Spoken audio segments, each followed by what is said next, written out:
the wedding that never happened. The town of Colesbridge had been waiting for this wedding for months. Everyone talked about it in the market, in the cafes, and even on the small bridges that crossed the river. It was the wedding of Isabelle Hawthorne, the only daughter of Charles Hawthorne, one of the richest men in the region. She was to marry Jonathan Reid, a young lawyer who seemed to have both charm and success ahead of him. It was not just a wedding, it was the event of the year. Invitations had been sent to cities far away. The church was decorated with white roses, silver ribbons, and tall candles. Musicians practiced their songs, and the priest prepared his words. People said it would be the grandest wedding Colesbridge had ever seen. But the truth was, not everyone was happy. On the morning of the wedding, Isabelle sat in her room as the seamstress finished fixing her gown. It was the most beautiful dress she had ever worn, made of silk that shone like water. Everyone told her she looked perfect, but when she looked into the mirror, she did not see happiness in her own eyes. She smiled, but the smile did not reach her heart. Down in another room, Jonathan practiced his vows. His suit was perfect, his shoes polished, his hair carefully combed. He looked like a man ready for the biggest day of his life. But his hand shook as he held the piece of paper with his vows.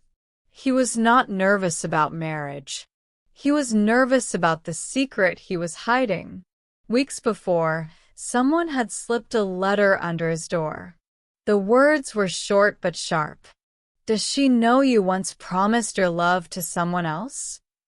Jonathan had tried to ignore it, but more letters came.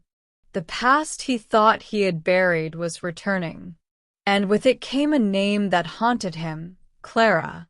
She had once been the love of his life, but he had left her without explanation when the chance to marry Isabelle appeared. And now Clara was back. By noon, the church was full. The guests sat in their places, whispering about the food, the music, and the future of the young couple. Charles Hawthorne welcomed the important guests proudly. To him, this wedding was not just about love, it was about power and family honor. But upstairs, Isabelle was holding a letter of her own. It had arrived that morning, pushed under her door just as Jonathan's had been weeks earlier. In simple writing, it asked, "Do you know where he was on the night of September 4th? Ask him before you marry him." Isabelle froze. She remembered that night clearly. Jonathan had told her he was working late, but she had always doubted him. The letter made her doubts heavier, turning them into fear. Her carriage was waiting outside. The guests were ready. The music had started, but Isabelle could not move. At the same time, Jonathan had stepped outside the church. Under a large sycamore tree stood Clara, her face pale but her eyes burning.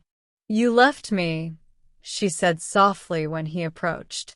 "You promised me everything, Jonathan, and then you disappeared." Jonathan's throat felt dry. "Clara, I didn't mean to hurt you. I had no choice."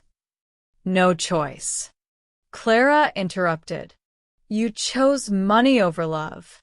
You chose power over me." From the window above, Isabelle saw them together. She saw the way Jonathan looked at Clara, softer and more tender than he had ever looked at her. And in that moment, she knew the truth. When the organ began to play the wedding march, the bride's room was empty. Her gown lay across the chair, the veil on the floor. On the table was a small note, "I cannot marry a man whose heart belongs to someone else." The guests stood and turned toward the doors, waiting for the bride. But the doors never opened. Whispers spread through the church. Some thought she was late, others thought the dress had torn. But slowly, people realized she was gone. Jonathan came back inside, his face pale, just as the priest closed the book. The wedding was over before it even began. Guests left in shock. Some whispered about scandal, others about betrayal.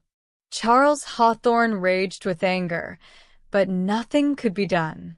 Isabelle had already fled the town, her slippers carrying her far from the church, far from Jonathan, far from the life others had planned for her. The grand wedding of Colesbridge never happened. The bells that had been polished and prepared stayed silent that day. And though the decorations were taken down and the flowers wilted, people in the town kept telling the story for years. Some said Isabelle ran away with another man. Others swore Jonathan had been caught in a lie. But only Isabelle, Jonathan, and Clara knew the truth. And none of them ever spoke it aloud. Whenever the wind blew through the sycamore tree near the church, the townspeople whispered it carried the memory of the wedding that never was. I hope you have enjoyed the story.